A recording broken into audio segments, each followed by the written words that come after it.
जम्मू में आपने देखा कि जाली मुकाबला हुआ, उसमें 4 कश्मीरियों को शहीद किया गया और फिर इल्ज़ाम ये लगाया गया कि वो पाकिस्तानी है। भारत ये इल्ज़ामात लगाता है।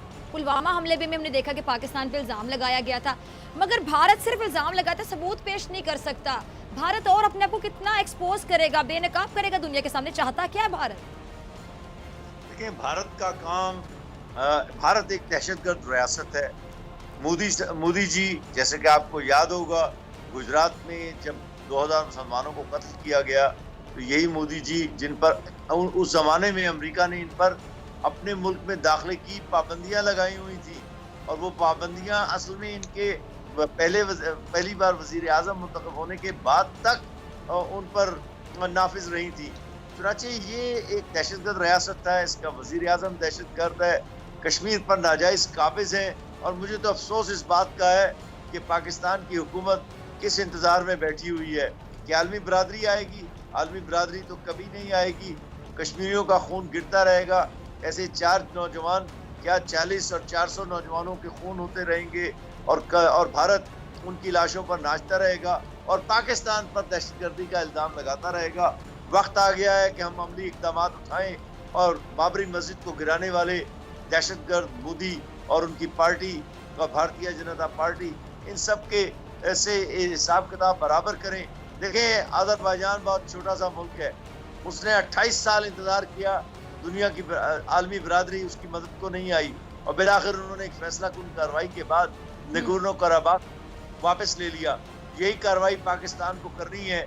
पाकिस्तान की अस्करी कुव्वत बहुत ही जबरदस्त उस हालत में है, और हम भारत को बिल्कुल फैसला कुन शिकस्त दे सकते हैं।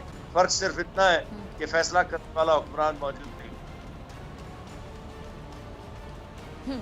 ठीक है, अरविंद आपकी तरफ आना चाहूंगी। अभी जाली मुकाबले की बात, भारत ने फिर इल्ज़ाम पाकिस्तान पर लगाया है, और भारत का मौक़िफ़ है कि जी LOC से पाकिस्तान वहाँ दहशतगर्द भेज रहा है। अगर ऐसा है तो फिर कश्मीर में इतनी फ़ौज लगाने का क्या फ़ायदा, इतनी सेना लगाने का क्या फ़ायदा, जब वो सरहदों पे खड़े होकर कुछ कर ही नहीं सकते? आपने प्रोग्राम में फिर से दावत दी, इसके लिए आपका बहुत बहुत शुक्रिया। तारिक पीरज़ादा साहब ने जो चार्जेस लगाए हैं यहाँ पे, और ये एक रवायत बन गई है कि जो भी पाकिस्तानी आता है उसके मुंह से सबसे पहले यही बातें निकलती है, बाबरी मस्जिद, गुजरात और न जाने क्या क्या, माने इसके अलावा कुछ है ही नहीं और बात करने के लिए। मैं उम्मीद कर रहा था कि आज का जो मौजू है हम उसके ऊपर बात करते, ना सिर्फ ये इंडिया पाकिस्तान का हर वक्त जो है एक दूसरे पे इल्ज़ाम तराशी, कोई एक संजीदा गुफ्तगू का आगाज होता तो बहुत अच्छा लगता। खैर, एक गुजरात का वाकया है जिसको मुसलमान बार बार बोलते रहते हैं। मोदी साहब को हमारे अरविंद, मैं आपकी बात काट रही हूँ, संजीदा गुफ्तगू का मुतालबा कर रहे हैं और आपके यहाँ से हर वक्त झूठ बोला जाता है। आप मुझे पता है हर वक्त झूठ बोला जाता है। अब ये झूठी जो स्ट्राइक्स के दावे, तो संजीदगी तो भारत में नहीं है, क्या भूल गई है आपने? चलिए आप प्लीज कंटिन्यू कीजिए जी, आप अपनी बात। आपने बात तब तो नहीं काटी जब तारिक पीरज़ादा साहब बोल रहे थे। जब मैं ही बोल रहा होता हूँ तभी बात काटनी होती है। आपको बात ना काटें, पहले सुने, जो सुनने की थोड़ा हौसला रखें, सब्र रखें, आपको पूरा मौका मिलेगा। आप ही का शो है जी, मेरा नहीं है। ठीक है जी, चलें जी, बड़ा सब्र है हमारे, हमें। चले आप सुनाइए, हम सुनते हैं, लेकिन झूठ तो ना बोले, गलत बात ना करें। नहीं, झूठ नहीं है वो, आपको लगता है झूठ है, झूठ ऐसा बिल्कुल नहीं है। तो एक नाथूराम गोडसे, एक गुजरात पर आपकी सुई अटकी हुई है 70-72 सालों से, उसके आगे जाने के लिए तैयार नहीं है। आपने मेरे सवाल का तो जवाब नहीं दिया ना अरविंद। आप पता नहीं कहाँ, आप खुद कहाँ चले गए। संजीदगी की बातें आप कर रहे हैं, आप मेरे इंट्रो के बारे में बात कर रहे हैं, तारिक साहब के बारे में बात कर रहे हैं कि उनकी जो गुफ्तगू है उसमें से आपको संजीदा गुफ्तगू नजर नहीं आई। तो मैंने जो आपसे सवाल पूछा कि क्यों झूठे इल्जाम लगाता है भारत पाकिस्तान पे, क्यों जाली मुकाबले करके पाकिस्तान पे इल्जाम लगाने की कोशिश करता है, मेरे सवाल का जवाब दे देना, आप बात को घुमाए ना। मैं आपके सवाल की तरफ ही आ रहा हूँ, थोड़ा सा तो मुझे भी तरमीम बांधने दे। उन्होंने भी आपने सवाल क्या पूछा था और वो गुजरात और बाबरी मस्जिद पे चले गए, तो मुझे भी हक है, मुझे भी हक है उसको रिस्पॉन्ड करने का। अगर तारिक पीरज़ादा साहब ने इस वाकये पे बात की होती तो मैं उसी पर आता, लेकिन पहले आपने जो कहा है मैं उसका जवाब दे। एक बाबरी मस्जिद है जिसका आप बार बार जिक्र करते रहते हैं। मैं आपको ये बता दूं, हिंदुस्तान के हिंदुओं के हर शहर के अंदर, हर मुकद्दस शहर के अंदर हमारे जो मस्जिद हैं वो मंदिरों के बराबर शाना बशाना खड़ी हैं। अब एक हमारा ये मुतालबा रहा है कि भगवान श्री राम की पैदाइश अयोध्या में हुई है, उस बाबरी मस्जिद के नीचे हुई है, तो एक ही जगह पे राम पैदा हो सकते हैं। हिंदुस्तान की हर मसाजिद के नीचे से तो राम नहीं पैदा हो सकते थे। तो मुसलमानों को चाहिए था कि वो गंगा जमुना तहजीब के चलते और हिंदुओं को वो जगह दे देते। अगर मसला होता आपके यहाँ पर तो आपने तो मौका भी नहीं देना था, ना कोई मुकदमा होता, ना ही कोई अदालत लगती, आपने फैसला ऑन द स्पॉट करना था, जैसा 47 में आपने किया। अब आ जाते हैं मोदी साहब पे, तो मोदी साहब को हमारे कोर्ट्स ने बिल्कुल उनको हर जो आपने इल्जाम लगाया उससे बरी किया है। अब बार बार एक जो घिसा पिटा रिकॉर्ड बजाने का कोई मतलब नहीं बनता।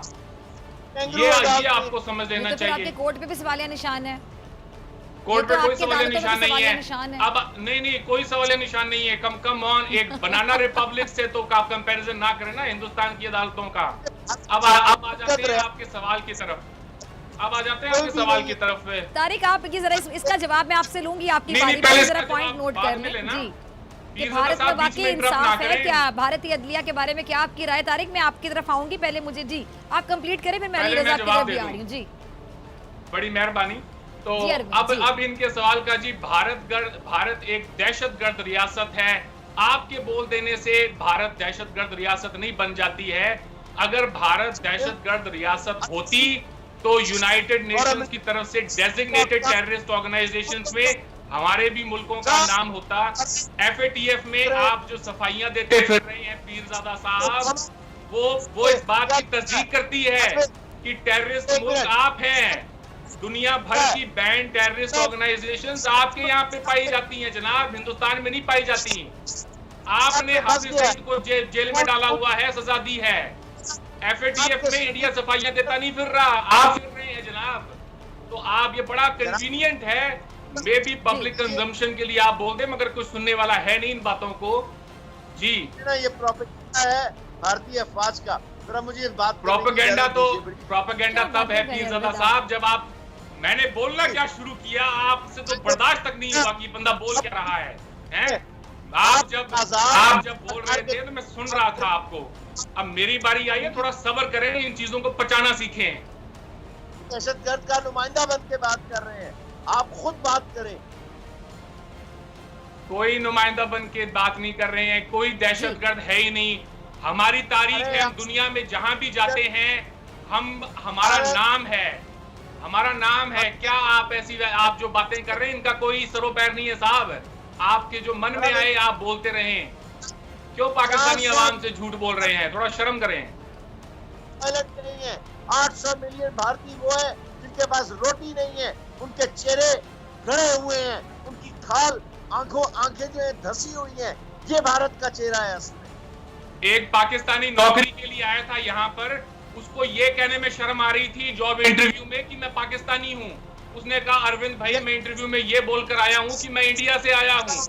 आपके पाकिस्तानी लोग जो बाहर के मुल्कों में जाते हैं वो इंडियन रेस्टोरेंट खोलते हैं, वो पाकिस्तानी रेस्टोरेंट नहीं खोलते। पाकिस्तानी हर जगह पाकिस्तानी ही कहलवाते हैं, कोई नहीं कहलवाता। फिजा, डॉक्टर फिजा, आप जब सड़क पे चल रही होंगी ना तो किसी से कोई गोरा जब आपको देखेगा तो वो यही कहेगा कोई हिंदुस्तानी जा रही है, कोई ये नहीं कहेगा पाकिस्तानी जा रही है।